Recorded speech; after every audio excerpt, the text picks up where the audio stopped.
Hey, from New Jersey, it's the SNL Nerds, the show where two comics from New Jersey nerd out about Saturday Night Live. I'm your co-host, John Trumbull. And I'm your co-host, Darren Patterson. Well, not really matching my energy there, Darren. How's it going, man? I'm all right. Doing okay? Doing all right? The month of May, we're like this is the second episode of SNL. We're in the penultimate, I believe the wording is. Yeah. It's crazy. Like, where does the time go? We nearly made it through another season. This was... This has been a non-productive media episode 19 of season 51, May 9th, 2026. This program and many others like it on the Non-Productive Network is distributed Kahan, under a Creative Commons making his Attribution second Non-Commercial No appearance Derivatives on the license. show. Please share it, but ask before trying to change it or sell it. For more information, visit Non-Productive.com. From when he'd previously done SNL. And I did track down which episode it was from. He was a musical guest when Emma Stone co-hosted. We covered that way back in episode 262 of this podcast. Yeah, like I remember, of course I remember Emma Stone, but like his music, we'll talk about it, but Okay. Oh, you're so sorry. Now I didn't go back and listen to this episode because I was like, okay, I'm not going to scrub through all of our old stuff, but you should. You, the listener, should. Yeah. Yeah, because you are probably much more fascinated in our opinions than we personally are. Yeah, we don't want to hear ourselves drone on and on, but you listeners, you should listen to us. You should. And that's episode 262. You can find that on Non-Productive.com or on YouTube. Just search for Non-Productive.com on there. Yeah. There's a whole playlist of SNL nerds, so you can listen to us to your heart's content. Oh, so much. Or just give it a like and then move on with your life. Yeah, exactly. Like, don't feel beholden to have to listen to everything. Just boost us in the algorithm a bit. That's all. That's all it is. It's transactional. We're not here for love, baby. We're just here for a good time, not a long time. Just give us 5 stars and be on your way. That's right. Leave the money on the dresser. That's right. Exactly. Wham bam, thank you, ma'am. Yeah. So I have a vague memory that I liked him, that I enjoyed him. I feel like he is somebody I would have had a favorable opinion on, but I don't really remember specifically what I liked about him or what I said about him on the podcast. So okay. Like I thought his music was pleasant enough, and peek behind the curtain. I still think his music is pleasant enough. There you go. All right. So pleasant enough. That's our little poll quote for Noah Kahan. Yeah, I hope I didn't upset all the Noah Kahan heads out there. It was like, no, the guy's a musical genius. He's the next Beethoven. How dare you? Wasn't there somebody in the news this week, like somebody who said like, oh yeah, I don't really listen to Beyonce because I'm a metalhead, and Beyonce's fans went nuts. They went apeshit on this person. Can you share that story? I don't remember that, but it sounds possible. Like that's the thing with fandom these days. Like everybody's just so wrapped up in like who they like. Like if somebody what you just said, that doesn't sound like he's saying Beyonce is bad. He's just saying no. He was just like he was just saying like I haven't really listened to her. I'm a metalhead, so it's like a whole different world. Yeah. But just saying that to somebody who's a super fan sounds like an insult, but it's not. It's just like, no, that's just not my thing. So yeah, this is when you remember that fan can be short for fanatic. And yes, I'm just like, okay, somebody's not into the thing that you're really into. It's not a personal affront, Yeah, it's not an insult, man. It's okay. Hey, I'm not into, I don't know, football or whatever. That doesn't mean like I hate football or football is bad. It's just, it ain't my bag, baby. Let's just chill, man. Hey, come on, brother. You know what is our bag? Saturday Night Live. Comedy. Comedy. We're talking about comedy. That's why we're doing this podcast week in, week out for you for the last 8 years. Toiling away in the comedy mines. That's right. 8+ years and counting. Getting little chunks of comedy coal and refining that into a comedy diamond for you people. 16 tons, what do you get? Another day older, deeper in debt. Yes. That's right. Sold my soul to the company store. Is that it? I owe my soul to Peter, don't you call me 'cause I can't go. I owe my soul to the company. I think it's company store. Company store, right? Yeah, something like that. Something like that. I don't know. It was a spiritual. Ooh, Lordy. From back in the day. Amen. Yes. Praise be. Anyway. Anyway. Should we talk about the current episode of SNL that we got thrown on? Yeah.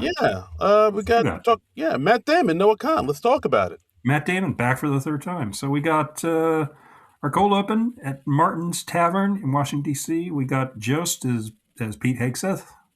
That's right. Again. Walks in. Yeah. Jukebox plays. It tells him to cut the jukebox. Cut it. Punches it like the Fonz. The epitome of cool. Mm-hmm. And he's walking into Martin's Tavern, which is an actual tavern in D.C. Like, if you go on their Instagram, they point out that, SNL made a sketch about him. So, look at that. Yeah. So, him as Hegseth come in, getting a drink. He's bummed out because no one in the Trump administration likes drinking as much as he does. No one parties. Yeah. Like and then he does. Just then we got Matt Damon returning as now Supreme Court Justice Brett Kavanaugh and the gavel. So that's how you know he's a Supreme Court Justice. And right. Damon played Kavanaugh. I think it was the last time he hosted back in 2019. It was a while ago. Yeah. Yeah. So it was like, when the Kavanaugh confirmation hearings were happening. And so Kavanaugh orders 6 Bud Lights and 3 shots of Jameson, also known as a 6-3 decision. He talks about how he knew that Hegseth would be in here because he saw all the women covering their drinks. Talking about starting a war, ending abortion, your body, my choice. And shows... It's a little more depressing than humorous. Yes, that's it, exactly. That was the thing about it. Like, I couldn't really enjoy it because it was like, this is all such a bummer, and it's too close to real life here. Like, it had the joke about the new voting district in Tennessee that he approved, and it's like this big squiggly line of a state, but it's like, no, actually, that's my field sobriety test. I was supposed to be drawing a circle. Kavanaugh. There was a line about bombing stuff, and he was like, "Oh yeah, no, we only do it every once in a while. We can stop wherever you want to. It's just like drinking." And they agreed that the real war is the war against male loneliness. So it's just like all these right wing talking points, right? And Kavanaugh does a thing where he mentions all his frat bros, PJ, Squee, Gangbang Greg, Dr. William H. A few of those names are some of his real friends. I remember because the job I had back in 2019, it afforded me enough time to listen to like podcasts for most of my workday or NPR. Mm-hmm. And so I listened to most of the Kavanaugh confirmation hearings. And I remember, when he was doing all that calendar bullshit, and it was like, I couldn't have possibly raped this woman because look at these calendars I kept. I didn't put rape on my calendar, therefore I didn't rape anyone. Allegedly. Oh my God. Yeah. And everyone was like, sounds good to us. Confirmed. Confirmed. It's not written on the calendar, so how could he possibly be raped? Yeah. And and a devil's triangle, that doesn't have any dirty connotations at all. And I got a big like ultra potent dose of the Kavanaugh confirmation hearings, like mainlined into my veins back in 2019 when that was happening. I'm so sorry. Yeah. Did you still like wake up at night screaming in a cold sweat over? Well, it's just freaking depressing because my sincere belief is that we ended up putting a rapist on the Supreme Court. What? Yeah. You don't say. And I guess I should just say allegedly, just to protect ourselves. Yeah. We don't. Our legal team is maybe not the strongest here at Non-Productive.com. Yeah, they're not the strongest in that they're non-existent. So it's one guy who worked at H&R Block. That's kind of right. What we got. That would be a step up. Like, he's franchised. He's part of the franchise. Yeah. Anyway, I don't want to get into the weeds about that. Everybody has already decided how they feel about that guy, I'm assuming. So, well, we also have Aziz Ansari returning as Kash Patel. And does this bar take cash? Yeah, and he points out that he made his own FBI bourbon with his name on it, and he says, "This is a real thing." So, which it is, because it sounds like something they made up for a comedy sketch, but it's not, because parody doesn't exist anymore. Parody is reality. Reality is parody. Yeah. We are through the looking glass. We are one. I did like Joe's line as Hegseth saying, like, everything's a secret when you're blacked out. Heyo. And we close with them singing the old song "Tub Thumping" by Chumbawamba. I'll have a drink, take a whiskey drink, a vodka drink, take a cider drink, think it. Yeah. I get knocked down. Yep. I like that they. I like that it wasn't a press conference. I will say that. Yes, I did like that it was not a press briefing. Right. I like that. I like that they put these characters outside of the White House and put them in different scenarios and had them interacting with other people. Because, in real life, these three would probably bro down and act crazy. It's just... Yeah. So I like that. I like that they're switching it up. But, it's just like the stuff that they're talking about is so depressing because it's so real to what's actually happening. It's kind of hard. And, it's not really exaggerated from reality. So I didn't. Bottom line for me, I didn't think this was very funny, but I thought the performances were very good. Yes. So step up. I mean, it's not another freaking press briefing. So exactly. But it's. I don't know if I can't really give it a thumbs up without reservation. I'll give it a Project Hail Mary thumbs up. Ooh, so, Project Hail Mary. My thumb is pointing down. Oh, okay. Oh, I see. Nice. Yeah, guys, you have to go watch Project Hail Mary. Did you see that movie yet? Or I saw it a week or two ago. Amazing movie. Amazing film. Yeah, I got to see that at the local drive-in here. Ooh, the drive-in. So, yeah. Nice. I saw The Devil Wears Prada 2 and then Project Hail Mary. Very strange double feature. But, yeah, very strange. Wow, I didn't know are you a big fan of The Devil Wears Prada 1? No, not really. I wasn't. Okay, then why did you? All right. It's a double feature. It was $12, and I wanted to see Project Hail Mary. Okay. And I wanted to get a good spot for it. So. Okay. Yeah. Far out, man. Far out. That's how I roll. That's how you roll. That's how I. And also, it was like, the drive-in's reopen. I want to go. So. I gotta go to a drive-in again. Those things must be. They feel like so 50s or like of a bygone era. Just like, take your. Yeah, they kind of are.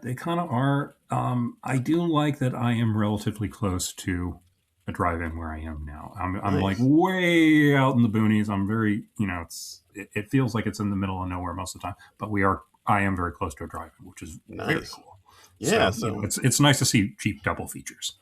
Yeah, so listeners, let us know. You ever go into a drive-in? Take your best girl out to the drive-in, watching the John Wayne pitches. Before you go into How old do you think our listeners are? I don't know. I don't know. It sounds like you think the median age of our listeners is 80. I'd like to think that they are. Okay. All right. All right. After going to the sock hop, you take your best girl down to the drive-in. Okay. So I don't feel like we have much else to say about this cold open. I like that they switched it up from the standard press conference cold opens, but the stuff that they're talking about here is just such a bummer and so close to reality. On the nose, it's just it's too on the nose, and that's the real tragedy. All right, move on to Mr. Matt Damon monologue. Matt Damon. So he talks about it's his third time hosting, and he's promoting a movie, The Odyssey, which is out in a big 9 weekends in mid-July. Right, the big Christopher Nolan film. Catch it. I think we've just got a teaser trailer for that. I think they put out a full trailer because I know okay. All right. Christopher Nolan was on Colbert, and he debuted the full trailer there. So it didn't. Oh, okay. All right. Well, that's nice. Yeah, there's a longer trailer on YouTube now. All right. Cool. And he also talks about how it's the Mother's Day show, but they don't have any cast moms this week, and there's a creepy guy in the audience saying like, "Oh, I was hoping to meet Marcelo's mom." Yeah, that's kind of a running gag. Marcelo's mom is hot. Everybody knows it. Like I think they even mentioned it at maybe the last Mother's Day episode where they say like Michael Che gave her his number. Yeah, so, and then the kicker at the end is Marcelo's mom is there, and I didn't really remember her from last year, so I'm assuming that's the same mom he had last year. Yeah, her like his mom kind of pops up from time to time. I think they actually did a commercial together, like a T-Mobile commercial. Yeah, I remember Pete Davidson's mom better than Marcelo's mom, I guess. Oh yeah. And so that creepy guy in the audience with the single rose. Let me guess, writer? SNL writer Jack Bensinger. Nice. And, whenever you need somebody who can deliver a line who's not terribly recognizable, not as recognizable as a cast member, you get an SNL writer, baby. One of you hideous writers, get out from the dungeon and we need one of you slogs out in front of the camera. Come on out, you bridge troll. Get ye writers. And we also have Matt Damon delivering a Mother's Day message to all the moms out there. So right, like it's supposed to be like a personalized message to your mother. Yeah. So if you forgot to get her a gift, you could show her this and be like, "No, I got you, Matt Damon, saying Happy Mother's Day to you." And of course, it's Matt Damon saying, "Oh, you're the mom? I'm confused because your kids asked me to make a message for their mom, but I mean, you're their sister, right? You're like 27, 28, right? Like, how old am I? Old enough to know what I'm doing, young enough to do it well." Yeah. I was like, whoa. Damn, Damon. I mean, Damon's a good performer for this show. He really seems at ease. And he seems game to do goofy or weird stuff. So I enjoy him when he comes around, and I think he even said when he started his monologue, he was like, "Yeah, this is my third time hosting. That seems low, right?"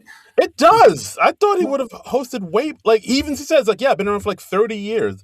I've only hosted this show I've hosted this show like once every 10 years. What's up with that?" Yeah, because I think it feels like more because I think he's one of those people like John Hamm who's just made a million cameos. Yeah, I think so. Yeah. I think when he played Kavanaugh, maybe he wasn't hosting that show. I didn't look it up, but I don't believe he was. But yeah, I think that was just because that was deep into SNL's gratuitous cameo era. Yeah, that's when we kind of shut that shit down. So yeah, I'll look it up, but I'm pretty sure that wasn't. He didn't host it, but so he was just a ringer. So yeah, exactly, ringer, scab, scab work. Nice monologue. I thought I enjoyed this. He knows his way around a monologue. I mean, he's just like, who doesn't like Matt Damon at this point? I mean, he's so likable. He's very likable. He's been around forever. He's just a charming guy. He's a good actor. He's done a ton of great stuff. Yeah. I just like seeing the guy. He just makes me smile. He's a good egg. Yeah, he takes his work seriously, but he doesn't take himself too seriously. Okay, so I'm looking it up right now. So that that cold open where he played Brett Kavanaugh's, that is from the season 44, the Adam Driver episode with musical guest Kanye West. So that's aged beautifully, I bet. Yes. Yeah. Yes. Like that's where we had that clip of Keenan like, oh shit, that is a MAGA hat, isn't it? Yeah. Whoo. Oh, yeah. Oh, yeah. Okay. All right. Well, anyway. Aged like fine milk. Yep. It's a nice, creamy, chunky yogurt now. Practically blue cheese. Yeah, nearly cottage cheese. Godzilla movie. Godzilla movie, first sketch. Speaking of yogurt, running lumpy yogurt. Yum, yum. So Godzilla movie. This is a movie called Godzilla, King of the Monsters 2, Dawn of the King of All Monsters. We are taken to an aircraft carrier where Admiral walks into the control room. He's just been woken up. He has a cup of coffee. And you woke me up in the middle of the night for this? Yeah. And the officers in the control room tell him about this anomaly they spotted in the ocean. Yeah. Very impressive set, I will say, right off the bat. Yeah, absolutely. Yeah, set design. Yeah, that's the thought that they threw that together inside of a week is incredible. Yeah, it really is. They work miracles there. I will say they really do. They really do. So, so he takes a long sip of his coffee while Mikey tells him what they're seeing, how tall it is, and how deep it is, and it's so shocking that the Admiral spits his coffee in Mikey's face. Right. And And then here's the twist. He spits coffee into Mikey's face again. Yeah, but right? What they do is, though, Sarah Sherman is telling him more facts about the anomaly while he's drinking coffee. Yeah. It's like, oh, well, it's not swimming, sir. It's actually... And you're like, oh, I bet he's going to spit coffee into Sarah's face now. No. He turns and spits it into Mikey's face again. Comedy. Right. Because, I did kind of like he did while he was drinking the coffee and Sarah was telling him what she saw. He did, wait a beat. Yeah. And then immediately turned around and spit in Mikey's face again. So that's when I was like, oh, okay, so everybody's just going to spit in Mikey's face. So this is the one joke we're going to drive into the ground for this sketch. Okay. Yeah. Good to know. And 5 minutes of this shit. All right. Yeah. So the Admiral's frustrated. It's like, oh, can somebody give me a thick green juice that I like? Yeah. And of course he drinks some more, spits it in Mikey's face. Yeah. Then he asks for some runny, lumpy yogurt that he likes, and And then at one point, Mikey goes over to a back console because he's the only one who could translate Japanese because he had a Japanese girlfriend and he spent a year and a half in the country or something. There's this long backstory that we don't really need to know. Yeah, that was really unnecessary. It didn't need to know all that. That was filler. Yeah, he could have, excuse me, sir, I do speak Japanese. I wouldn't have questioned that. I don't need the whole backstory. Yeah, that was weird. SNL has this weird compulsion to give every character in the sketch an arc, and you don't really need that. Sometimes people can just be a straight guy, Yeah. But yeah, so he goes back to translate, what he hears from Okinawa. The Admiral's like, all right, we're going to be here for a while, people. Everybody hydrate. Everybody get some water. So, and then he gives everybody in the crew bottles of water. Everybody spits on Mikey. We got a half dozen people spitting on Mikey. And the Admiral spits in Mikey's face. Everybody spits on Mikey. Yep. Mikey's the butt monkey for this sketch. Butt monkey. My big question, why was this the first sketch? I kind of get it. It's it's slapsticky. It's a good loose sketch. It's not nothing too cerebral about it. It's not thinker. It's just like, hey, spitting in your face. Kids, people like that, Ray. Yeah, I found it very repetitive because it was like we're doing this one joke and then we're doing this joke again and then we're doing this joke again and you don't like it the first 2 times. By God, you might like it the 8th time we do it. I mean, I think that the thing they were trying to do is they knew that was expected that people are gonna. I think they were trying to find different ways to do the spit takes in the face. Well, they did not. Ooh, all right. They had him oh well, let's do it with this green liquid and then with yogurt, and then he waits a beat, and you kind of see Mikey kind of getting really worn down by having everybody spit in his face. And he's breaking a bit, but I just didn't find this one very funny at all. Yeah, I got a few chuckles of it, but I did think the ending was weak because it ends with everybody saying, "Oh my God, he's here," and it ends with Godzilla coming out of the ocean, spitting water out onto the aircraft carrier. Yeah, and I was like, I don't know about that ending. Yeah. So, all right. Yeah. So far, it's sketch at best. Yeah. Yeah, I would say so. So next up, we got ourselves a pre-tape, Mom the Movie. This one was written by Sierra O'Sullivan, Allison Gates, Ken Sublett, Jimmy Fowley, and Ashley Padilla. Wow, that's 5 writers? Wow, my goodness. But hey, it worked out. It's a funny sketch. Yeah, absolutely. So this is a movie made especially for moms.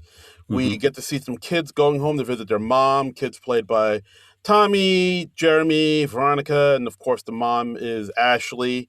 Yeah, who's very good at playing suburban moms. She can really tap into that mom energy. Yeah. I don't think Ashley's a mom in real life. I know nothing about her personal life, but she's on SNL. I'm assuming she's not a parent as of yet. But yeah. So the movie is basically Mom the Movie. It's a movie that's completely devoid of conflict, suspense, and dramatic tension. Right, because moms have enough stress. Yeah, and it's just And at one point, one of her kids is talking to her. He says, "That's a great story, and I love that you told us the races of all the people involved." Wow, Freudian slip. Ooh, Freudian slip. You told us the races of all the people involved. Mom, where were you January 6th? Mom. Yeah. And we find out that her husband is straight up Matt Damon. Yeah, I did like how Matt Damon's like, I want to take you upstairs so we can do a fashion show with everything in your closet. Yeah. And like, I loved Ashley's reaction to that because her eyes get so big. She just lights up. Yeah, she's just like, he is so interested in me and my life and the clothes in my closet. So. Yeah, like she almost turns into like a cartoon character and goes like, okay. And then she gets, she does like, they do like a little fashion show. And we get some testimonials from other moms talking about how much they like this movie. They talk about how the movie... And how about that Mikey Damon? How about that Mark Damon? Yeah. I like how the characters put on name tags so the audience knows who's who. Yeah. And I liked it when they're doing the closing bit of this fake trailer, they have like even some gags in the fine print. I noticed that in the fine print it said, based on the novel, Mom had a pleasant day. Yes.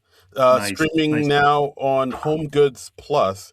And it's funny you mentioned that that final title card, because if you look in the credits, it looks like they put the names of some of the writers' moms in there too. Oh, that's nice. Because like I didn't even notice until like I watched it on YouTube and somebody mentioned it in the comments.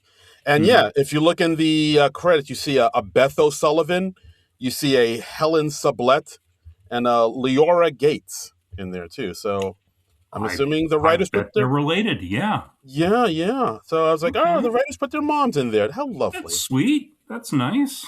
Yeah. So yeah, pretty good pre-tape. We mine our moms for comedic material, but we honor them by putting their names at the end of the sketch. Such is the circle of life. Yes.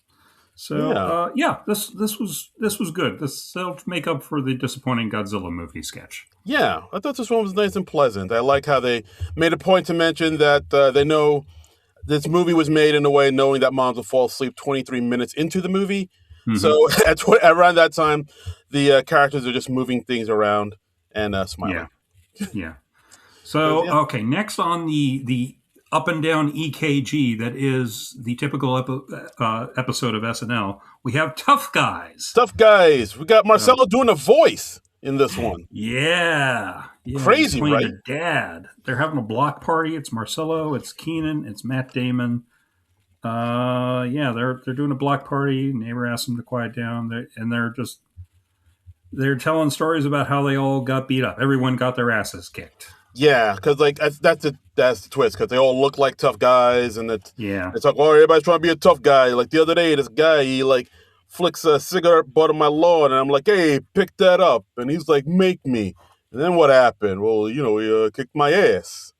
Yeah, and then this guy was yelling at a checkout girl at the supermarket. I was like, hey, stop.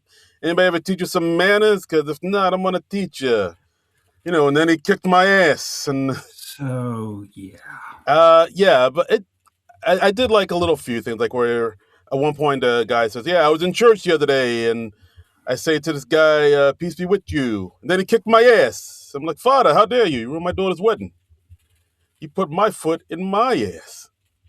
I feel like this kind of reminded me of, I don't know why, but like that Christopher Guest, Billy Crystal sketch where, I hate when that happens. I hate when that happens. Yeah, like the repetition of it. I can see that in the voice. Yeah, I hated that this was so repetitive because it was another one of those sketches where it's just like, oh, we'll just do this one joke and we'll repeat it over and over and over.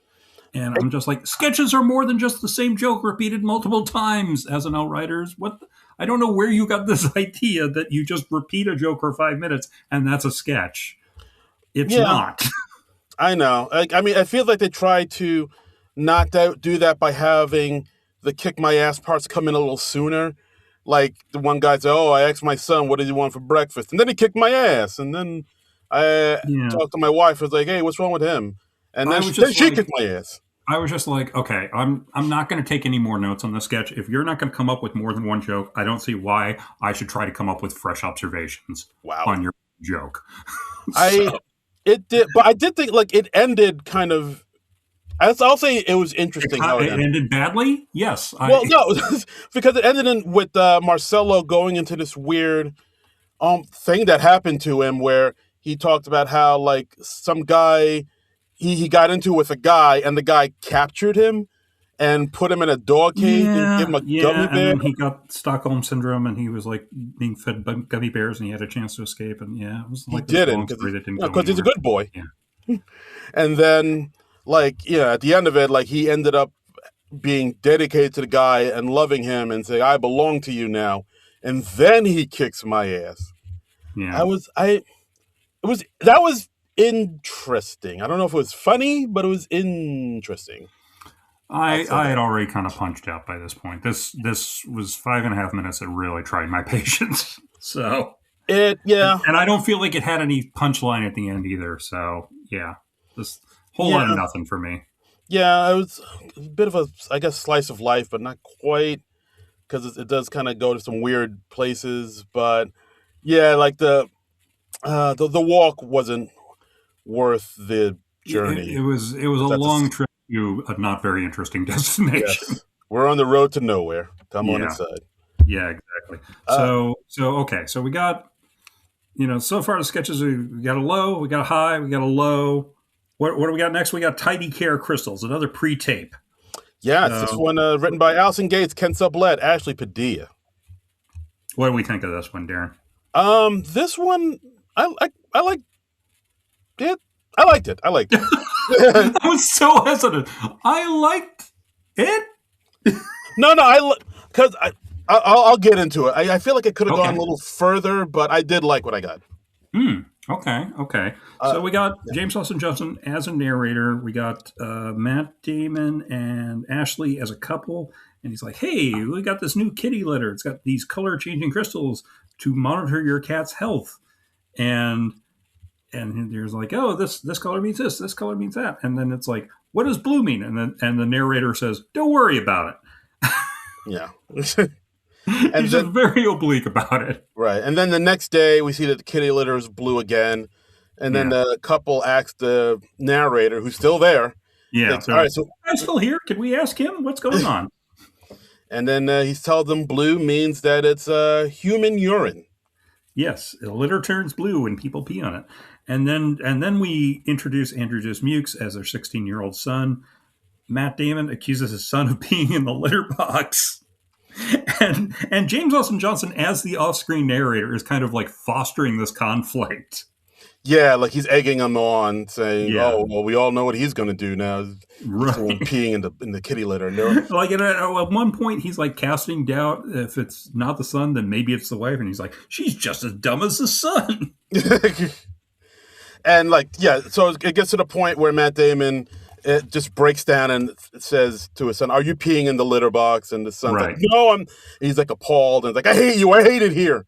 Yeah, and he storms out, and then it's, and then Matt accuses his wife Ashley of peeing in the litter box, and then finally it's like, wait, is that your dog? Oh yeah, my bad. Blue can also mean dog. Yeah. I did like the argument that Ashley and Matt had, where where he's like, like maybe you're the one that's doing it. She's like, how? I'm a woman. I would have to squat so low. Right. And he's like, makes sense. I haven't seen you pee for days. Yeah. It's like you've never seen me pee. Exactly. And then like when it wraps up, he's like, blue can also mean dog. And then their slogan at the end is, it's usually the sun. Look, it sounds like I like this a lot more than you. I honestly love this. This is my sketch of the night, the sketch of the week, whichever you want to call it. No, I do like it. I do like the sketch. No, it's too late for you, Darren. It's too late. You did not praise this sketch sufficiently enough, so I am not going to accept your praise now. Damn it! Yeah. So, that's how it works. You were not sufficiently enthusiastic about the sketch. Womp womp. No, I just felt like treat you like you just peed on some kitty litter. How? I would have to squat so low.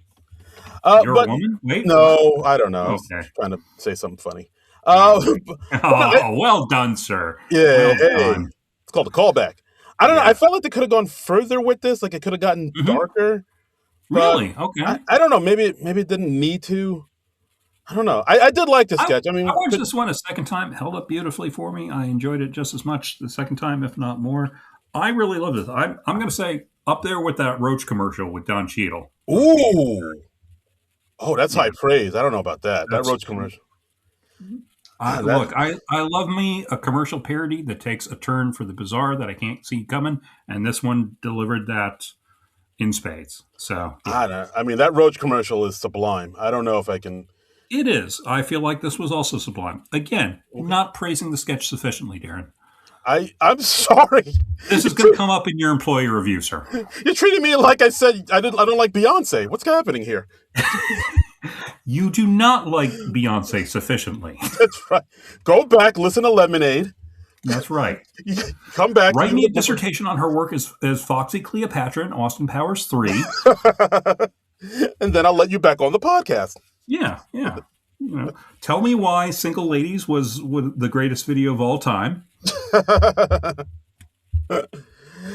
Welcome to my TED Talk. Drunken Love. So next up, our musical guest, Noah Kahan, does two songs, The Great Divide and Doors, which has nothing to do with Jim Morrison or The Doors. No Ray Manzarek to be seen. No, Robbie Krieger. He's in like sort of a house set. He's got LED screens behind him. I like the Great Divide song quite a bit. I thought that was a good song. The second song, Doors, I thought was just okay. Yeah, I thought both these songs were okay. They're kind of like, stomp clap, folksy rockers that, I don't know, like this kind of feels like music maybe, I don't know, maybe like young white people like more than I do. It's because like I saw like people kind of comparing it to like, Mumford and Son and maybe even Dave Matthews. It's just like that kind of folksy I feel like rock. His vibe would have been a good match for like Nate Bargatze when he hosted. I feel like those two would have clicked together. So that's good. Yeah, I could totally see that. Absolutely. But should I ask you the big question on Noah Kahan though? Ooh, hit me. Does Lorne Michaels know who he is? This one I'm a thinker, right? This is his second time on. Yes. I feel, but he is a newer artist. I feel like the answer is possibly. Possibly Lorne knows who he is. See, the only thing, he's like a newer artist, and like that would mean, like, does Lorne have a good knowledge of newer artists out there? Like, I mean, I don't think to his musical supervisor, music supervisor, enough to know who the musical guest bookings are. Okay. Because Lorne's 81 years old. He's an older fellow. We don't know how much he's keeping up with the popular music these days. I'm 53. I'm not keeping up so much with the popular music these days. Yeah, so I'm 49. How can Lorne Michaels, nearly 3 decades my senior, be keeping up with all this? Yeah, I don't think he's listening to like SoundCloud trap rap. No. Or anything like that. Although I would love to see footage of that. Yeah. You listen to MC Perp, MC Dank, or whatever. He's very good. Talks about slinging that yayo.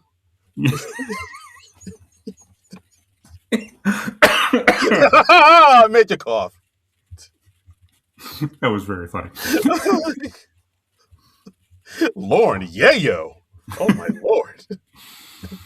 So yeah, I could go either way on if Lorne knows who Noah Kahan is. Yeah, I think that's a tough. I think he probably would know, but yeah, it's. I'm leaning slightly towards yes because it's his second time on the show. So, but I mean, does that mean anything anymore? Like it. I don't know. Maybe. I mean, maybe Lorne was like me and he had to look up which show Noah Kahan was on before, and he was like, "Oh yes, when Emma was last year." Okay, yes, she's a delight. Right. Yes, she's a delight. We had her naked on a garbage truck. I remember. Oh my God! Oh right, okay, that was a sketch. Yes, okay. That was a sketch. A sketch. Or maybe something happened at the after show party. Yeah, I don't know. I wasn't there. I double dog dare you, Emma Stone. I don't know how she unwinds. After a hard day's work, I like to strip down naked and get on a garbage truck. Right. I mean, sketches are inspired by life. Who knows? Yes. Life imitates art, as we all know. That's right. So, moving on to Weekend Update with Mr. Colin Joseph, Mr. Michael Che. Yeah, this one seemed like a long one. This was just like supersized. I think it was a long one, Yeah, I mean, I checked on... That's what she said. Hey, the right guys. Yeah, penis jokes. Yeah. Kavanaugh. But yeah, like I looked on YouTube. This one was like 17 minutes long. Yeah, Weekend Updates usually in the neighborhood of 15 minutes these days, and we had like 3 desk segments, so that's always going to add on to the length. So yeah, it's like comedy Viagra, Mm-hmm. Just like blue it's a thing that we give it, and then it lasts for even longer. Absolutely. Yes, if it lasts for longer, that's how Viagra works, right? I wouldn't know. I ain't got that problem, right, guys? right, listeners. Whoa, Maron. Hey, bada boom. So I liked the joke early on where Joseph's saying Marco Rubio's name, and as soon as he says Marco, Jay just goes Rubio, like Marco Polo. It's a dumb joke, but damn, it was funny. Yeah, I got a chuckle out of that. The Marco Rubio, because it was just exquisitely timed. It was like Marco Rubio. That was pretty. That did. I did get a chuckle out of that. Yeah, I enjoyed that. That was fun. Of course, there was a Jersey joke talking about a porta potty that mysteriously exploded in New Jersey, but in New Jersey, that's just the sound of an angel getting its wings. Yeah, low hanging fruit there, but yeah, but what you gonna do? We had the return of Tucker Carlson, Jeremy Culhane's Tucker Carlson. Huh? Yeah, that's what we do now. That's the goal. What are you doing? What's going on? It's just he defined that so beautifully in his first appearance, and this is only his second appearance as the character, and I think it's great. I'm not sick of it yet. I think they're spacing it out just right. Yeah, this is probably going to be the last time we see him this season, which I think is fine. Yeah. I'm fine with that too. Yeah, it's him talking about the Met Gala, which just happened. Yes. Talking about things like the Rock wearing a skirt. Do you smell what the Rock is cooking? I do. It's gender confusion. Yes. Heidi Klum wearing her outfit, and like, oh, the woke left got what they wanted. The Statue of Liberty in a burqa, and he does this crazy Amadeus laugh. Yeah. Yeah. What's next? Is the Chrysler Building going to be the anti-Chrysler Building? Yeah. And then he talks about he's kind of railing against New York, and Joseph just reasonably says, like, don't you live in Maine? And then he goes off in this tangent about how Maine, the silent E, stands for euphoria, and then he starts talking about the show Euphoria a bit, and he goes into like the new Michael Jackson biopic, saying it ends in 1988, so they edited out the part where Michael Jackson was white. That's right. Shamona, more like shame on ya. And I think my favorite part was he took a break from his sponsor, Round Bananas, for when you want to eat bananas without looking gay. And they have a graphic of a banana that's shaped like an orange, which is just such a goofy, like Fox News type of idea. I loved it. Yeah, it was great. Yeah. And of course, how about A$AP Rocky at the Met Gala wearing his least favorite color, African American. Haha, yes. Yeah, I thought this was great. I got a kick out of it. It's I'm glad Jeremy Culhane kind of found his character in this, and they're spacing it out so they're not getting sick of it. And I noticed this part, it didn't lean too heavy on the what are we doing, what's going on here, which has kind of become like his catchphrase a little bit. And like they're finding they didn't do too much of that. Like they're finding different ways to like try to like not reinvent, but I mean, he did that's the goal like a few times, but he has like a few character catchphrases as a character, but it's more about his overall manner. And I'm not sick of any one thing yet, and I feel like if they space that out, like they spaced out Cecily's Janine Pirro, we're always going to be happy to see him as that character. Absolutely. And so this was written by Jeremy with Maxwell Gay, Tucker Floodman, Mars Perricone, and Ali Levitan. Okay, well done. All this would also be a contender for sketch of the week for me. But I've already declared the cat peeing thing as sketch of the week. So as did I. I can't go back on my word. Yeah, you're a man of your word. You can't. I really am. Absolutely. I've got buttloads of integrity, Darren. Oh God, what a visual! I'm classy. Oh boy. Next up, Kamikaze Dolphins, which is an awesome name for a band. It really is, yeah. Ladies and gentlemen, Kamikaze Dolphins, yes. Oh, yeah. They opened up at the Palladium. I saw them open up for Butthole Surfers. Mikey and Marcello as two wacky characters, which are these dolphins who are like loaded with bombs, and they're like being sent to take out ships. Yeah, so apparently this happened. Like the U.S. wouldn't confirm nor deny that they were strapping bombs to dolphins to send towards Iranian battleships. I didn't even hear about this. But I did not hear about the story. I instantly flashed on. There's like an old George C. Scott movie, I believe, called Day of the Dolphin, and it has the most hilarious tagline ever. It's like, he discovered that he'd secretly trained a dolphin to kill the president of the United States. That's like the tagline on the poster. What the fuck? And I've never seen this movie, but it sounds like the goofiest ass movie ever. Sounds like a Disney, wow. All right. Yeah. No, I think it's like a thriller. It was like done sometime in the 70s, and I don't know. I almost don't want to see this movie because I don't want to ruin my mental image of it. Yeah, that is like, you can't have a thriller with a dolphin. Dolphins aren't. Yeah, dolphins are not inherently thrilling. They're great. Yeah. They're fun. They're great to see. They're one of the wonders of nature. But a thriller, no, not so much. Yeah, it's like, oh, Flipper, no. Yeah. Can't have that. I did like the line about how they were awarded with 72 sturgeons in heaven. That was decent pun work there. Yeah, recruiters came by their reef to recruit them. Before that, their life had no porpoise. Yeah, okay. I'm not. Let me bring you down to earth, John. Yeah. Before you stop praising anything. It was just okay. This was no aerial tramway, obviously. It wasn't. You saw they were maybe trying to capture the same energy as aerial tramway, but the joke. But it's like trying to grab smoke. You can't do that again at will. Yeah, you can't. It's like trying to grab a memory and a dream of life. It's like they say in Sound of Music. How do you hold a rainbow in your hand? How do you talk to an angel? Yeah. How do you talk? You remember that song? Yes, I do. What was that show? Like In the Heights? Yeah, The Heights. The Heights. It was like, this is like 90210, but in the city. Yeah, I remember it had Charlotte Ross, who I had a big crush on. Ooh. And it had that, what was that guy's name? Like Jesse Walters or something? He was on Beverly Hills 90210 for a hot minute, and he became like an abusive boyfriend to like in real life? No, on the show. Oh, okay. On the show, his character became an abusive boyfriend and like threw Tori Spelling down the stairs. Oh, Jesus H. And that kind of like caused some damage to his music career, because people were like, "Oh, your character's an asshole. We don't like you anymore." And he's like, "No, that was acting."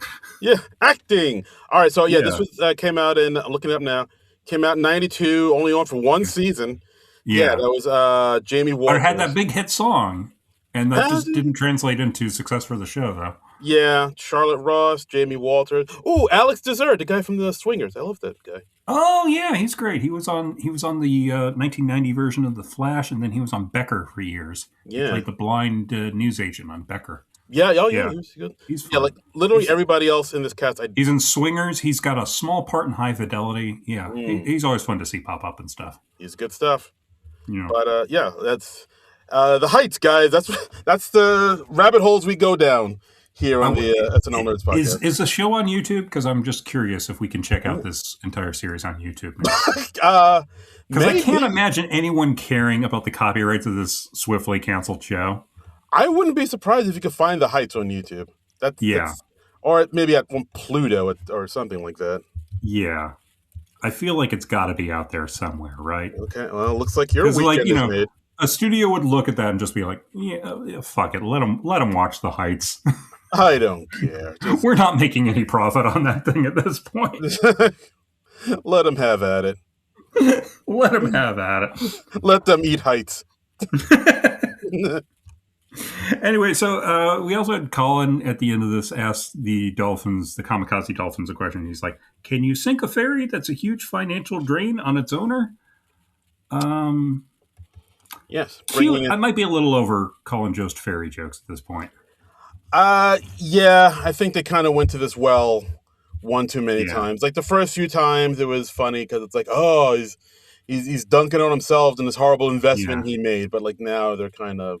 But he and Pete Davidson bought the ferry like a couple of years ago. Pete Davidson was still on the show when this happened, I think. So yeah, it was a while ago that they bought this. So like, they kind of beating this dead horse, man. Yeah, we're just So I'm a little over the ferry stuff. Yeah, fair enough. So no aerial tramway, unfortunately. No aerial tramway.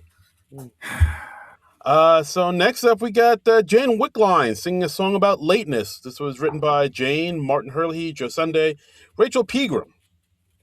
And it's about being late and how she's chronically late, but she tells everybody in the song to just calm the fuck down, focus on yourself. What are you going to do? Nothing. I thought so. I'm not even going to text you. Maybe I'll just walk. Like, I'm late. You deal with it. I'm going to show up 40 minutes late with an ice cream cone. Yeah. Yeah. Look you straight in the eye, tell you the trains were slow. It's not that I don't respect your time. It's that looking at my phone matters more to me than our friendship. That I kind of like that line. And then she introduced the backup dancers who don't show up because they're late. I did like that gag. I liked the gag that she was like, "Oh, here are my backup dancers," and they weren't there, and then they show up at the very end. I thought that was a decent gag. That was a good tag to the sketch. I was confused why the backup dancers were played by extras. Yeah. I was like, why are we paying extras when we could just have any two of the female cast members like showing up in showgirl outfits or something? Yeah, have one of the writers come out and get Jack Bensinger in a unitard. I just thought that's a weird choice. Why do we have extras doing this? Yeah, and I don't know. This song I thought was whatever. Yeah, I thought it was awful. I mean, I don't like Jane Wickline's stuff. I've tried. I don't like her stuff. I find her songs more annoying than funny. Like, here's the thing. I would hate this song if I went to like an open mic and I saw the song being performed. So I really hate seeing it on like a nationally televised comedy show. Yeah, it's like the songs aren't catchy, and she can't really. She's not a singer either. She doesn't really. No. She kind of like talks the verses, and the jokes aren't super. There's no there. So... Yeah, it's always every time she comes out with the Casio, I'm like, oh, this is like Bo Burnham, but not as good. Yes. It's like a Temu. Yes, not as good Bo Burnham. That's yes. It's like this was 3 minutes and 40 seconds of my life I will never get back. And I think at the end of the season I may like go and look at all the Jane Wickline things we've had on Update, and I'm just like add up all that time, and I want SNL to somehow reimburse me for that time. To give you your time back, reclaim your time. I want to claim my time. I want to claim my time like I'm in a presidential debate. Yes. Okay. I don't know how they can claiming my time. Thank you. Claiming my time. I don't know how they can give you back time, man. Like, they don't have a time machine. Lauren's got a lot of money. He'll find a way. Lauren, do you have a time machine at your disposal? Let us just drop us a line at SNL Nerds on Blue Sky. Let us know. Do you have a DeLorean? A telephone? Do you have booth? A TARDIS? TARDIS. You seem like a TARDIS guy. Yeah, what type of time machine would Lauren travel in? Ooh, okay. Now we're getting into the interesting questions. What type of time machine would Lorne Michaels have? What is that thing that Kang drives around in the Marvel comics? Kang the Conqueror? Kang the Conqueror, yeah. Ooh, what did he have? That might seem more of Lauren's speed, I think. Yeah, I can't remember offhand what type of vehicle Kang had. Okay. Was it like a time? It was like a time sled or something. I want to say a sled, but I can't remember if it was like. I can't visualize it. So I thought you were the comic book guy, John. Come on. I am, but I'm more of a DC guy than a Marvel guy, and I've only I haven't. I am embarrassed. You may have stumped the band here. I stumped the geek. Yeah. And they wrote him out of the movie so fast because what's his face was bad news. Oof. Yeah. All right. What was that actor's name? Oh, Jonathan Majors, who hosted the show not too long ago. Yeah. So. All right. Well. Okay, but listeners, let us know. Lorne Michaels' means of traveling through time. What do you think? Is he I'm going to say TARDIS. TARDIS just feels right to me. I'm just going to go with my gut there. Okay. What do you think? He might have like an old school time machine, like in the Time Machine by the George Powell version. I could see that. Ooh, fancy. Yeah, the H.G. Wells Time Machine. So. Yeah. Entertaining company with it. Be like, I like to hop back in time. Right. I mean, sometimes I go back, I romance Mary Steenburgen, I defeat Jack the Ripper. It's what I do. It's what I do, It's what I do. Things like that. Nothing that will totally mess with the flow of time, of course. No. I won't upset the space-time continuum. I tried that once, and Kenan Thompson ended up staying on the show for 23 years. I said to myself, never again. Never again. Never again. Tune in next week for Lorne Michaels, Time Traveler. Lorne Michaels, time traveling comedy producer. Time traveling producer. Lorne Michaels, time traveling comedy producer. On Fox. I like the idea of Lorne Michaels just traveling through time. Yeah, give him a cool theme song. He's traveling through time. And so Lorne Michaels finds himself trapped in the past, hoping each time that his next leap would be the leap home. Quantum Lorne. Quantum Lorne. We did it. Quantum Lorne. He is accompanied on this journey by Bill Hader, a hologram that only he can see and hear. Oh my God, Quantum Lorne. Quantum Lorne. Let's type up that pitch. Let's get that greenlit this summer. Get it? Guys, if anybody at Peacock is listening, and I know you are. Yeah. Quantum Lorne. Quantum Lorne. Look, the Quantum Leap show, the revival you tried a couple years ago, didn't quite work, only lasted a couple seasons. Quantum Lorne, that's $1 million idea right there. Right. Get on it. I know you guys at Peacock don't have any money, but you must have enough to make Quantum Lorne happen. Quantum Lorne. I want to see it. Yes. Yes. But, Jane Wickline, kind of meh. And Weekend Update. Very meh. Very meh. Kind of meh is being kind, I think. I was being kind. I'm being generous. I'm trying to be benevolent. I just don't think she belongs on the show. Yeah. She's getting better in sketches, but like this keyboard Casio stuff, I'm good. Like when you've been on the show for 2 years and you're still only so at best, I just want to see you cut him loose. Fair enough. That's me. That's me. I'm tough but fair. You're tough but fair, of course. So next up, we got substitute teachers goodbye. Yes. This one, we have Matt Damon as a substitute teacher. Last day of school, last day of class. And, he just thanks the class for, being like a nice, well-behaved class. And because he knows, substitute teachers, sometimes the class can give you a bit of ribbing. And you guys were super cool and nice, and I appreciate that. So for the last day of class, I figure, we just have a little treat and, just have a nice little dance party. Yeah, I'm going to play some music so you can dance. And he starts just dancing awkwardly in front of everybody. And none of the students get up to dance. Everyone is just glued to their seats. Yeah, this sketch was interesting because, it's literally it's only Matt Damon doing anything for, the first, good chunk of the sketch. Like, everybody else... Matt Damon is 100% driving this sketch. This sketch... It works or fails on his performance. Yes, and all the students, all they do is just stare at him, look at him awkwardly. No one's saying silently. Moving. Yeah, nobody says a word. And it's just like him doing dance moves. He does like a little MC Hammer move. It's like, oh, remember MC Hammer can't touch this. This is from my day. You guys, at one point he points to Cam and he's like, hey, come on, man. We all know you can dance. Yeah, just a little bit of random racism there. Yeah. We all know you can dance. Yeah. and I did like the look on Cam Patterson's face. Like, dude, what the fuck? What the? He points to Sarah. He's like, hey, they gonna bust us some bat mitzvah moves over there. Hey. Yeah. I mean, I like the line, shake your booty with the substituting. Yeah. That got a laugh from the audience.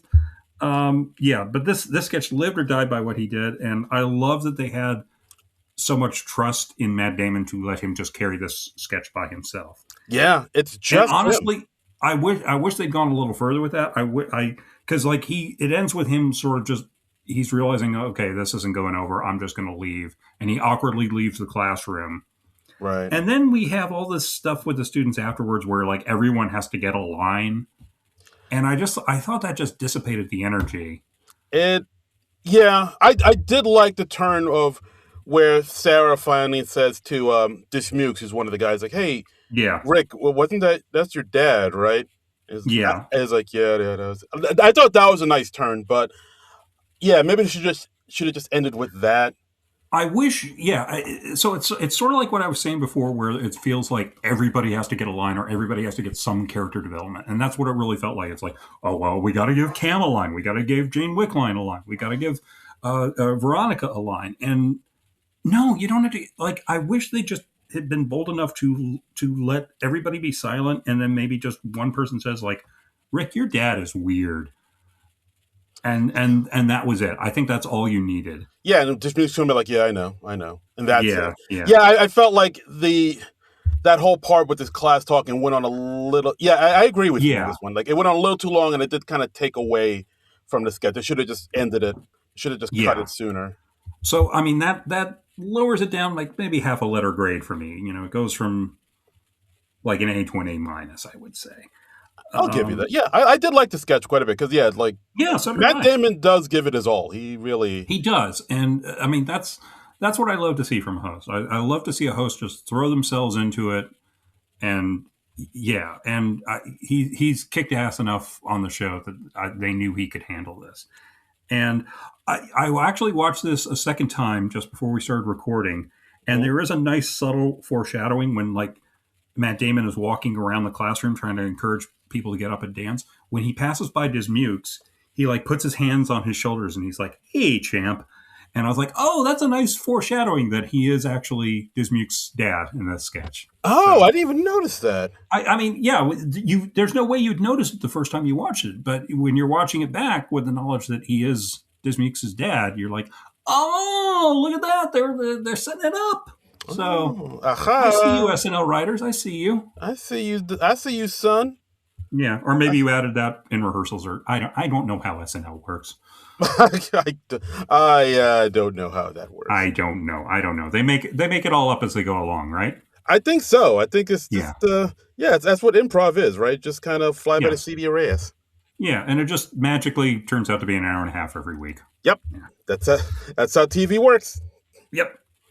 So I enjoyed this sketch. We're coming out strong in the last half of the show, I feel. Yeah, last half is closing out a lot stronger for sure, I'd say. Yeah. And speaking of closing out, we end on the final sketch of the night, The Crumbling Marriage of Two Auctioneers. This one's written by Sarah Sherman, Dan Bulla, Tucker Floodman, and Maxwell Gay. This one I've noticed a lot of people are talking about on the socials. I saw one of my Facebook friends was like, "Oh yeah, this was the only good sketch in the show," and I don't agree with that. There were several sketches I liked in the show, but I feel like this was a standout. It's a very funny idea. It's almost impossible to describe because it's so much in the performances. Yeah, for sure. It's like, so basically, when you hear the description, it's exactly what it sounds like. It's Matt Damon as an auctioneer comes home to his wife, Sarah Sherman, who's also an auctioneer. And, he walks in and they argue that he's coming home late. And it's like, oh, you said you'd be home by 8 p.m., 8:30, 8:45. Meanwhile, you got a lovely woman here waiting for you. She's lean and mean, not 81 pounds, not 81 pounds, 81 pounds. And so it's like a lot of, like micro machines, fast talking, auctioneer talk as they argue about their crumbling marriage. And by the way, kudos to Wally and the cue card department, because this would be a hell of a sketch for them to do. Oh my God! You got to be on top of it, but this is so dependent upon the speed because they're auctioneers. So I can't imagine how fast they must have been turning those cards. I would like to see some behind the scene footage of Wally or whoever the cue card people were for this sketch, because wow. Yeah, this is. I will say this was screw the stairs sketch from last week. I don't want to see the behind the scenes on that. Show me them turning over the cue cards rapid fire. Yeah, because this is way more impressive verbally, and like the dexterity you need to have to get out all these words in such a fast patter, like an auctioneer, like like there can't be any hesitation. No. Like Sarah really impressed me in this performance. I'd say she was like, and I like that they, they're fighting as auctioneers, and they both say they want a divorce at the same time. And then we have Marcelo Desmukes, Jeremy, and Tommy come in as their 4 kids. They're all in like feety pajamas. Yeah, and he's like, "Who wants to spend Christmas with Dad? Who wants to spend Christmas with Dad? You get a Nintendo. You get this. Yup. And, yeah." He's like, "You'll be here, but there'll be less rules." And Matt Damon accidentally said more rules. I'm not going to hold that against him. It's fine. You made a mistake. I know. He's only human. He's only human, despite appearances. Matt Damon, only human. Yeah, you think he's Jason Bourne? No, he's a human man. He's a human man. He is a human man. And then we have James Austin Johnson coming in as a neighbor Frank, and he's like, he's making an offer on Sarah. He's like, "Oh, hey, if you're single, I'm gonna," and he starts describing the things he would do to her. Oof, yeah, he in front of the kids. This guy. Yeah. I mean, this was very funny stuff, and it's such an out there idea. I really love this one. Yeah. I don't know why. This kind of reminded me of like a sketch. It kind of had like an old school vibe to it. I don't know why, but it's reminding me of like a sketch. Yeah, it kind of reminded me of a sketch maybe they would have done like in the 70s or something. Like the concept. Like I could have seen Dan and Lorraine totally do this sketch back in the day. Dan Aykroyd would have been all over this because rapid talking weirdos, that's his jam.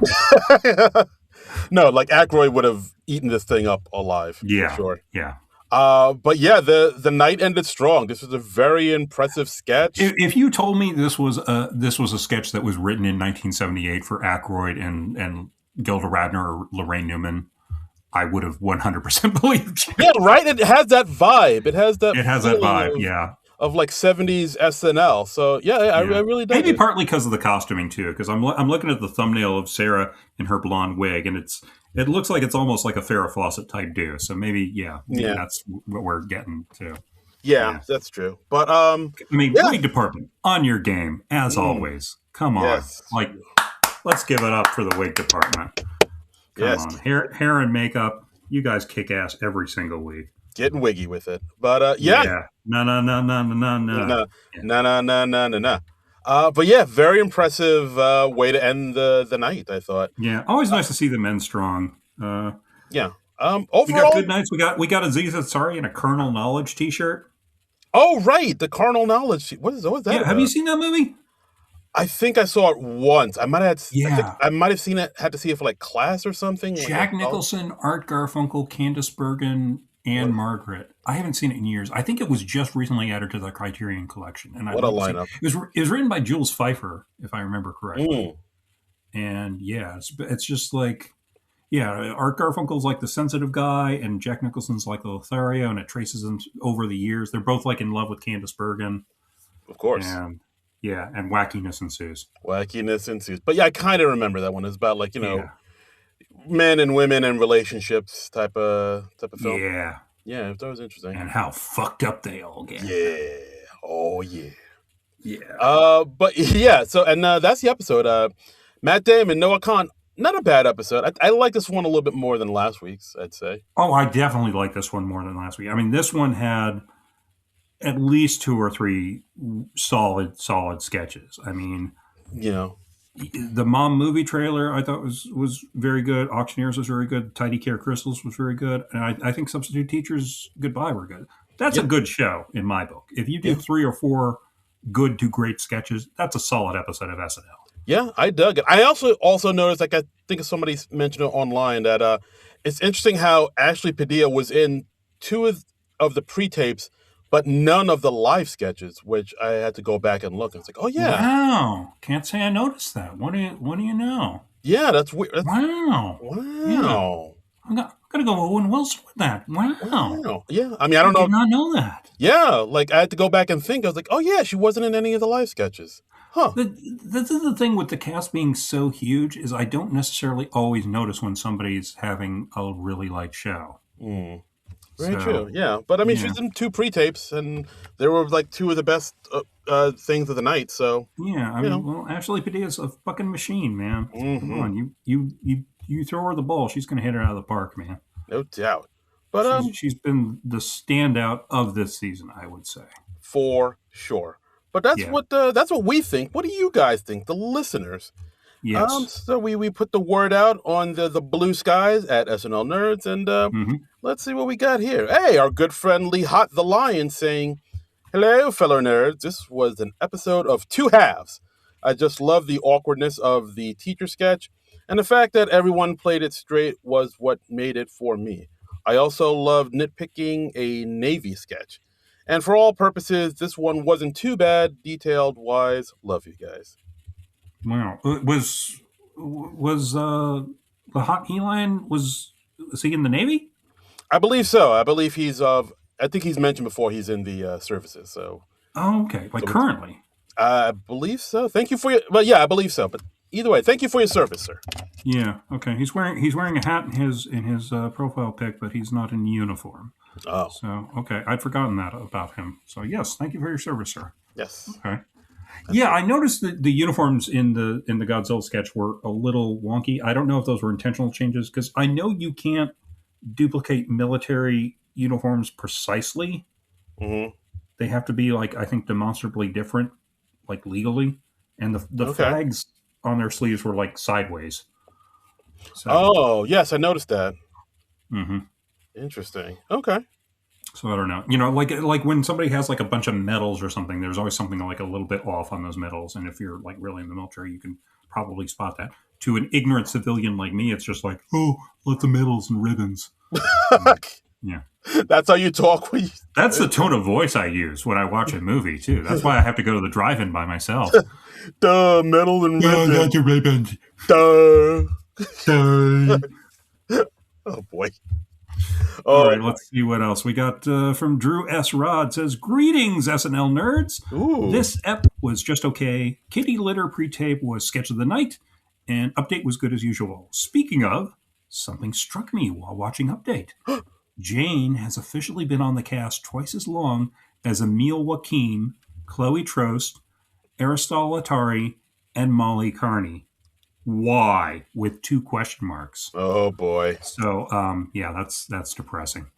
Yeah, I know Jane Wickline has her fans, and I don't want to sound like a total hater, but like I truly do believe all the people that were just mentioned. Be a hater. Come to the dark side. I don't know. I need to stay in the light. I can't. I want to be a good boy. I want to be a good boy. Feel the hate flow through you. Oh God. Okay. No, but like I know like people. I'm starting to enjoy Jane a little bit more in sketches. But like all the people that were mentioned, Emil, Chloe, Aristotle, and Molly, I feel like they're all better than her now. Yeah, I agree. They're all stronger performers, and the fact that Michael Longfellow. Yeah. I wish he'd stuck around. Don't even get me started on that. Like Longfellow was.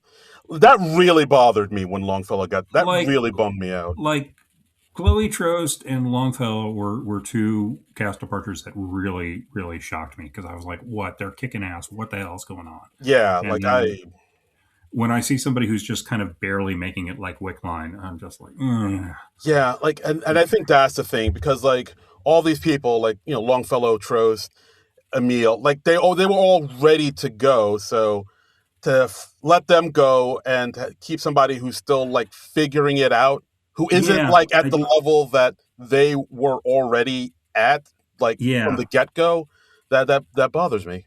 I don't get it. Yeah, and it bugs me too. And I replied to Drew from the SNL Nerds account and just quoted from Wickline's Wikipedia page. Oh boy. Reminding people that her mother who early in her career worked at SNL as an assistant to Lorne Michaels from 1987 to 1990, and later as a production manager at MTV in the early 90s. And her father is comedy writer Matt Wickline, who was part of the original writing staff of Late Night with David Letterman. So, yeah, who knows? Who knows why she's still around? It's Tori Spelling all over again. It's, Nepo babies. They're everywhere. Nepo babies! I mean, look, I'm not saying Nepo babies are inherently bad. Sometimes they're great. It gave us Please Don't Destroy. 2/3 of Please Don't Destroy. Foot in the Door and so much more. Yeah, Jeff Bridges is cool. Jeff Bridges. Who doesn't love Jeff Bridges? He's the dude. Come on. Man. Yeah. Yeah. On the other side, you get a Gwyneth Paltrow. Yeah, you get your Dakota Johnsons and what have you. Boof.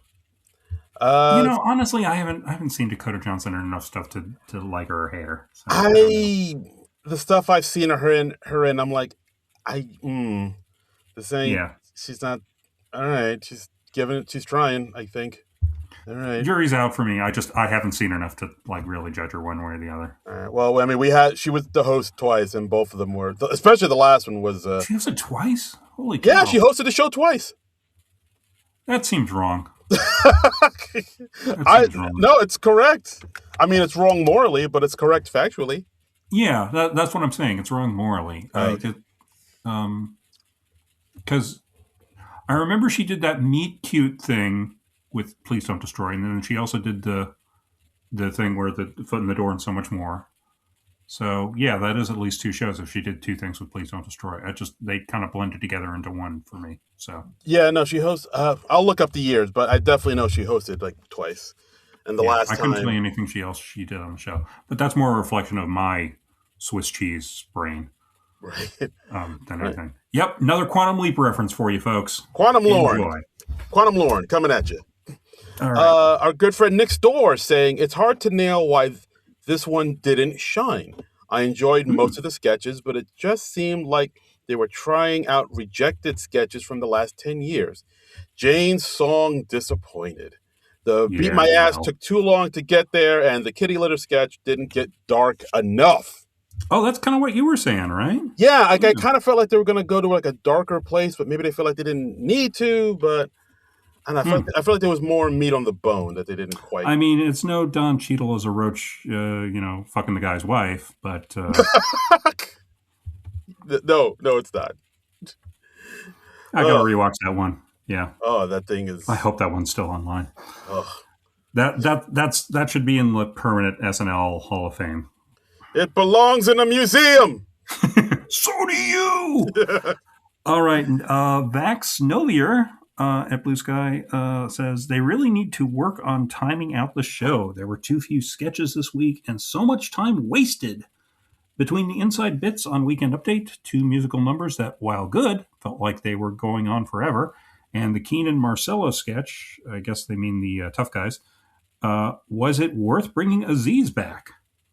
And they continue. And the cast used reached a new low for the season. Ashley got completely shut out of the live show despite her two pig pieces. But at least Jane got her 5 minutes, right? Ooh, the shade. I love it. Ooh, the tides are turning on Jane. I was just in a funk between the first song and the last sketch. When James Austin Johnson appeared at the end, I audibly said, "About fucking time." Wow. Yeah. Okay. Well, Vax definitely has their favorites here. Yeah, absolutely. Hey, our good friend Minette Moratti saying, aside from the cold open, the pre-tapes, and the last two sketches of the night, this episode was disappointing. To add, Weekend Update went way too long that by the time Jane's segment came, I had tuned out. I mean, that's my normal reaction to Jane Wickline segments. Yeah, I will admit, when Jane, the first time I watched it, when Jane came on, I did get up to use the bathroom. I did take out the bathroom. I did do that. I mean, I don't know if I've ever confessed this. Okay, on the podcast. So, okay, everybody, I've got my favorites and I've got my least favorites in the cast. Yeah. So when we're running through the opening credits of the show, I occasionally will make gestures at the cast members that I do not like. Oh, flip the bird? Certain fingers are extended, yes. Oh, yes. dear. So there are two cast members who get that reaction from me right now. I don't really do it to Colin Jost anymore. I think I know who you do it to. Which I think is growth. I think that's growth. You're maturing, man. That's beautiful. Yeah, I am. But I think I know who you. If I had to put money on it, I think. Lay it on me. You know me. Keenan and Jane. Not so much Keenan. What? I do not do Keenan consistently every week now because he's not appearing as much, and therefore he's not pissing me off quite as much. Who else? Marcelo and Jane. Not Marcelo and Jane. No. Oh, strike two. Yeah. This is somebody I've aggressively turned against over the course of this. Oh, Cam and Jane. Oh, okay. Cam Patterson, no relation. And no relation. Jane Wickline. Right. I very much a relation. Yes. Yeah, I forget he's there sometimes at this point. Yeah. Yeah. Right. I mean, he's not in the show much, but when he's on, he pretty consistently pisses me off. And, yeah. Also the stuff he said off stage too. So yeah, that's not great. Yeah. He reached F that guy status for me a little while ago. Fair enough. All right. Let's see. But I guess you don't ever do that then. You're much more mature than me. Yeah, I think we're all just trying our best, and we're all God's creatures, and I want to give everybody a chance to, show their worth and do what they can, because love is love, and I love everyone, and I'm the good cop. Yeah, I feel that way, except for a few people. Okay. Yeah, a few people. I'm like, yeah, fuck that guy. Fuck that guy. All right. But yeah. So I did get up to use the bathroom just because I know when I see Jane come out to do a song, I know what to expect. I know the beats, and yeah, when I rewatched it, when I watched it for the first time, I guess, I was right. I was like, this is. I totally. Yeah, I was like, I don't need to rewatch this. I'm not going to see anything in this that I didn't see the first time around. It's like, I know what this is going to be. I know what it is, and I was right. Yep. I know what to expect, and she's very predictable, and therefore.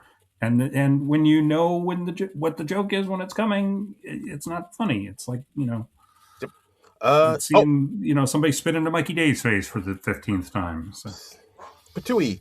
Oh, and also Dakota Johnson did host twice. Once in 2015 with musical guest Alabama Shakes, and again in 2024 with Justin Timberlake. Wow. Okay, those two just blended together in my head. Oh, boy. Because when was the first time? 2017, you said? 15. 2015. Okay, so that was before we were doing the pod. So that's why. That's probably. I don't think we covered it. Yeah. We didn't. Yeah. We wouldn't have. No. Okay. Anyway, we got some more reactions from Stephen. Yes, Stephen M. Yes. Stephen M. saying, I think I enjoyed seeing Matt Damon over the actual show. Lots of repeats tonight, serviceable, but nothing stand out. What do we repeat? Tucker Carlson? But it's been a while since that. Like, I don't think. I don't feel like it's a lot of repeating sketches, so I'm not quite sure. Or do you just mean things were repeating in the sketches, like lots of spit takes and? Oh, and kick my ass. Yeah. Maybe. Yeah. Stephen, I'm not entirely sure what you mean there. So yes, clarify for the class, Stephen. Yeah. All right, we got Deb at just-me-Deborah G at Blue Sky. The auctioneer sketch just before the end of the show on tonight's SNL was one of the best skits ever. Oh! How they got through all those lines without screwing it up, especially as fast as they had to say all that, was amazing to watch. Great idea for a skit. Extremely well executed. A new fave. Wow. Oh. Okay, so Deb's a super fan of the auctioneer sketch. It's the more you watch, the more you realize how impressive it is verbally for them to say all that stuff. It is pretty impressive. I was like, oh yeah, this is pretty great. But Laurel Bush says it seemed flat to me. The auctioneer sketch was impressive, but it wasn't funny. I did enjoy Noah Kahan. Wow. Okay. Interesting. Wow. So in your face, Darren, you said it was impressive. I guess it was impressive, but it wasn't funny. Okay, well, I guess fuck me then. Yeah, it's like Laurel was just listening to what you said and was like, no, actually, you're wrong, and here's why. How did you know what I was going to say, Laurel? You hear Laurel is psychic. obviously. She's like Jean Grey. Yeah. Read my mind. Yeah. Read my mind, Charles. So a lot opinions all over the place on this episode. And some people loved it, some people hated it, some people are just like, I feel like it went up and down a lot, but that's an SNL app for you. It is. And finally, we have Carmel Pretzlaw saying, "Loved the Kamikaze Dolphins and Weekend Update and the Marco Rubio bit. Delighted to hear Matt Damon's Kavanaugh mention his friend Squee, but I wonder if he's still in touch with Donkey Kong Doug. Audience was loco for Noah Khan. Harry Styles fan level enthusiasm. Good performance, not my thing." Yeah, like I did notice that when Noah Khan came out, like the audiences were like kind of going pretty wild for him. I didn't know Noah Khan had it like that. That like people go like gaga for his shit. Yeah. I mean, it's like, I feel like for a lot of the musical guests, like there's going to be a lot of like hardcore fans who are filling out the SNL audience because it's a chance to see one of your favorite musicians play a couple songs for free. So yes, or the con heads, the conaholics. Yeah, exactly. So I get it. As as long as they don't get like too loud and yelpy, like when like somebody like BTS is on. Oh, that was bananas. Yeah, when it's like a boy band and the audience is like, I don't like it when it's disruptive to the show, but other than that, go nuts. Yeah, exactly. I'm not against fun. You kids have your fun. Just you kids have fun. Yeah, just do it in a nice, respectful way. Yeah, and do it quietly so you don't disturb the neighbors. Quiet, respectful fun. End it at a reasonable hour. Right. Don't go above a yell. Keep it at a whisper. Yeah. Yeah, we're reasonable men. Have fun. We're two middle-aged men. Yes. Exactly. Yeah. Now, excuse me. I'm going to have my nice warm tea and hot milk. Mm-hmm. Watch the Rockford. Get my smelling salts. Yes. Curl up on the couch. Watch the Rockford Files reruns and be in bed. Ooh, Rockford Files is coming back with David Boreanaz. Ooh. Yeah. Are we excited about that? I don't know. I didn't watch the original Rockford Files. I don't have a dog in it. You can't go wrong with James Garner, man.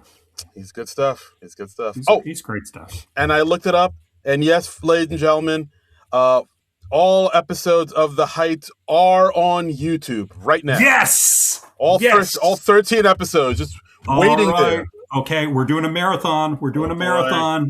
Come on. Let's do it. Come on. Party at my house. Let's do this. Let's find out the other songs they had besides How Do You Talk to an Angel. I know they had to have others. They had 13 episodes to fill. That's right. There's got to be more songs there. I like this plan. I'm excited to be a part of this. Let's just marathon The Heights. Let's do it, guys. You know what? I finished the second season of The Pit. I need a new show to watch. It's going to be The Heights from 1992. From the pits to the heights. From the pits to the heights, and then Quantum Lorne. We're just going to have a big 1992 party. Oh, my God. I can't wait. It's going to be great. It's going to be fun. So, okay. So, next to last episode of season 51. I mean, we've pretty much peaked, right? We can't really get any higher than here. Matt Damon, big, massive movie star. What can we do next week that could possibly top this? Girl, we couldn't get much higher.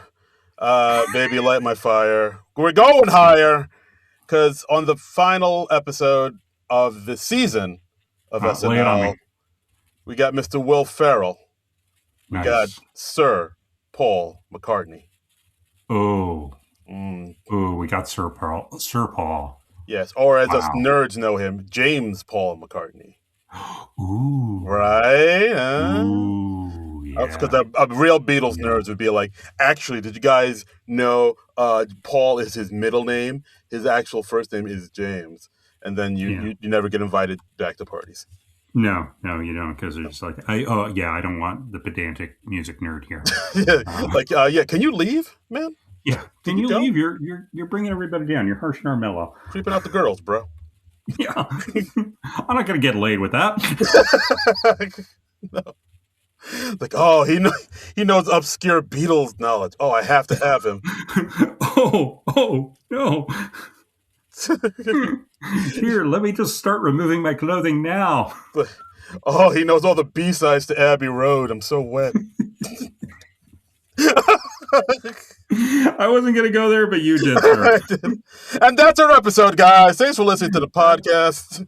As always, you can follow us on the Blue Skies at SNL Nerds, and you can follow me on all the socials at Darren Credible, DARIN Credible, and you can listen to this madness on the YouTubes, on our YouTube page. Donate to our Patreon, non-productive.com. Help us keep it going. Help us support us. Rate and review the show. That helps us out. That's, boosts us up in the algorithm, all that good stuff. Like the episodes on YouTube. Tell your friends. All that stuff. I mean, help us keep this going. Help us help you. Help us. Help me. Yes. Help me to help you. Help me to help you. Help me to help you. Help us, Obi-Wan. You're our only hope. Where can people find you on the socials? Oh yeah. I didn't plug my stuff. You can find me at Trumbull Comic. That's TRUMBULL, and then the word comic. That's all about me. You can reach out to me and be like, "Why do you hate on Jane Wickline so much?" And I'm like, "Well, because she's not very good." And you'll be like, "Oh, okay." Oh man, you're gonna get the Wick Hive is gonna come after us now. Maybe this is how we get famous. This is how we get popularity. The Wick Hive comes after us, and then we get that. Then we see a boost in our streams. Maybe, yeah. Okay, that could happen. Yeah, yes. Sure. Yay, conflict! Yay, conflict! Yeah. I don't want to do that. Yeah, that's true. That sounds exhausting. I don't want to have a feud with somebody. Come on, don't you want to start a beef? Start a beef. Think of the listens. Like a mock beef with somebody. Hey, I guess so. Didn't we try to start a beef with another SNL podcast? I feel like we did, but yeah, the problem is I don't really listen to any nothing against them. It's just that we do this, and that's pretty much enough for me. Okay, fine. I'm not listening to other SNL podcasts on top of this. That seems like excessive. Okay, so if any other SNL... You've guessed it on a few. I have guessed it on a few. Yes, yeah. I'm out there. I'm out in these streets. Yeah. Holler at your boy. I mean, you like doing that, right? Yeah, I like talking to the people and being one with the folks.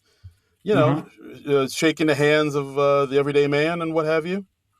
I love it. Shaking hands, kissing babies. Yeah, kissing babies, shaking hands. Sometimes shaking babies and kissing hands. That doesn't work as well. It does not. That's people frown on that. That's when the authorities come in. Anyway, we're just rambling now. So, hey, we had a good time, right? We had fun here. We had joy. We had joy. We had fun. We learned a little something. Yeah, we learned about the heights. That's totally the heights. In the heights. That's the Lin-Manuel Miranda musical. He did before. Yes. Hamilton. Yeah, I keep wanting to say In the Heights though. Yeah. Right. No, this is The Heights. Oh! By the way, just remembered something. What? We had a Patreon comment. Woo! We were plugging the Patreon a little while ago. Wacky Notion Productions. Contributed to the Patreon and says this is going back a few weeks, back to when we covered the first SNL UK episode, and they said Markle is often looked down upon in the British press tabloids. Yeah. Okay. So super producer Frank Blowy forwarded that comment to us, and he was like, I don't know what this means, and I was like, oh yes, I remember what this means. It's about Meghan Markle. And there was a weekend update joke about her on SNL. No, this wasn't on SNL UK. This was like a week or two ago. There was a weekend update joke about her and Prince Harry, and I was confused by the premise of it. Yeah, I think they were saying the prince is being kidnapped by a U.S. terrorist or something like that, and it was Meghan Markle. That was it. And I was like, why are we characterizing Meghan Markle as a terrorist? And because it's a British press tabloid thing because they hate her. Yes. And apparently, and I believe I accidentally said William instead of Harry because I had a brain fart and I don't really follow the royals. So okay. Yeah. So. But thanks, Wacky Notion. That. Yeah, thanks, Wacky Notion. Yeah. Thank you for that. So thank you for the comment, Wacky Notion, about the thing that I barely remembered. Grazie. So, next week, season finale of SNL. Beloved former cast member Will Ferrell coming back. a freaking Beatle's going to be in the house. Come on. Paul McCartney. What more do you people want? What the fuck? I mean, I think he's going to play a Beatles song. Yeah. Wow. So, I mean, look, join us for that. We'll talk about that, maybe even some thoughts about the season overall, but we'll probably say that for the wrap-up show. We'll find out together. But until then, nerds out! This has been a non-productive media presentation. Executive producer, Frank Hablawi. This program and many others like it on the Non-Productive Network is distributed under a Creative Commons Attribution Non-Commercial No Derivatives license. Please share it, but ask before trying to change it or sell it. For more information, visit non-productive.com.